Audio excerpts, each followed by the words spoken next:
Headlines most affecting Abbotsford this week: a terrifying robbery of a senior. Remembrance Day weekend was full of drunk drivers. An anti-gang program is looking at budget cuts, and high school football heading for the Dome. Alex will have more on sports. All right, Abbotsford, let's get started. Abbey PD investigating a robbery in the 32900 block of South Fraser this past Monday. An 85-year-old elderly woman had her engagement ring forcibly ripped off her hand while she was in the parking lot of a business. Now, police are looking to identify a female suspect, which you see in the photo here. Anyone with information is asked to contact police. 11 impaired drivers taken off of Abbotsford roads in just a 4-hour period during the Remembrance Day long weekend, prompting a big warning from Abbey Police. Sergeant Paul Walker saying, we're starting to see more and more of this, and it's concerning considering that ride-hailing is a big part of our province right now, and quite frankly, it's that easy to get a safe ride home. Abbey PD has heard loud and clear that preventing young people from being involved in gang activity is definitely a top priority. In response to the feedback, Abbotsford Police initiated the development of its Pathways program, which is designed to prevent at-risk youths and young adults from gang participation. Since it started in 2019, the Pathway Gang Intervention Team has worked with about 75 at-risk youths and young adults within the Abbotsford community.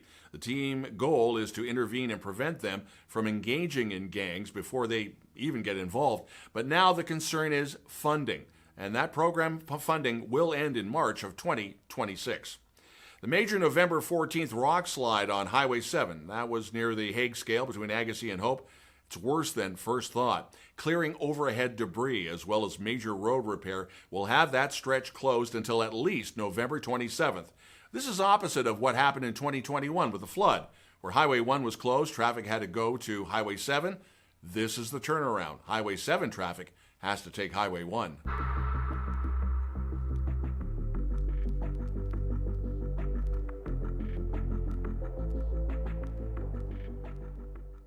Regular mail not available during the Canada Post service disruption, so if you're not paying your bills online, do check with your local municipality or your bank or your service on how you can keep up with the bills.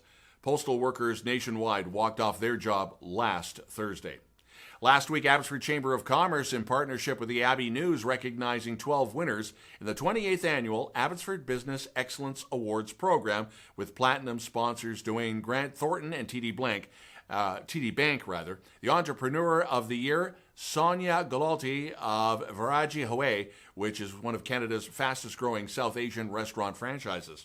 And nominations are now open for the 2025 Fraser Valley Cultural Diversity Awards. The nomination categories include Effective Human Resource Strategies, Innovative Initiative, including Environment Marketing, Champion of Diversity, that's individuals age 18 and plus, and Youth Champion of Diversity, so that's between 12 and 17. So you can submit your nomination at diversityabbotsfordawards.ca. The actual awards ceremony coming up on March the 26th at the Clarion Cultural Center, or Conference Center. And coming up, high school football playoffs heading to BC Place. Alex will have sports in a moment.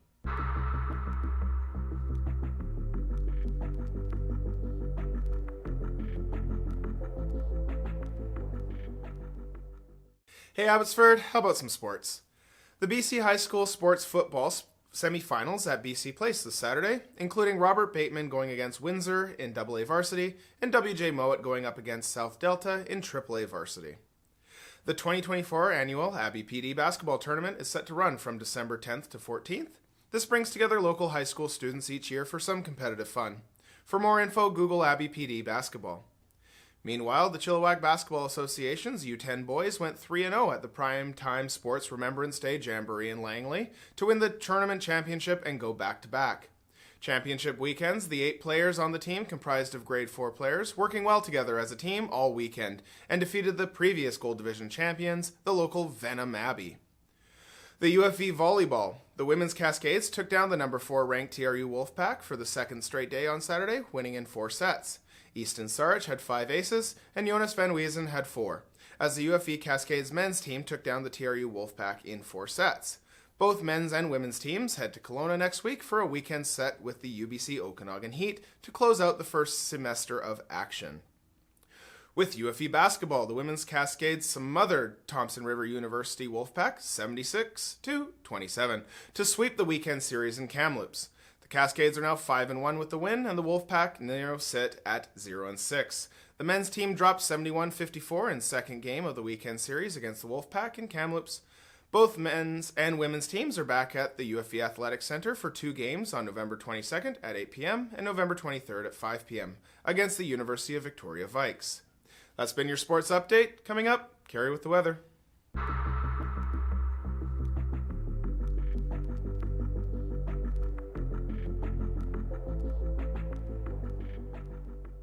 abbyTV weekend weather. So, Cari, is the forecast going to be as active as it was earlier this week? Our weather for this weekend, it's going to start raining on Friday and rain on and off all weekend until Sunday night. They are calling for 3 hours of sunshine on Monday, which is going to be lovely. Then the temperatures are going to drop and they're calling for snow. Starting Monday night, on and off all week until Thursday afternoon, with some rain mixed in there a little bit, and then it's just going to go back to rain. So yes, winter is coming. And here's a fun fact. There are 180 billion water molecules in one snowflake. Back to you, Don. Thanks, Cari, and thank you for watching. If you have a local news story you'd like us to report on, you can always send us a note to news@chilltv.ca. Thanks for watching. Have a great weekend. I'm Don Lehn.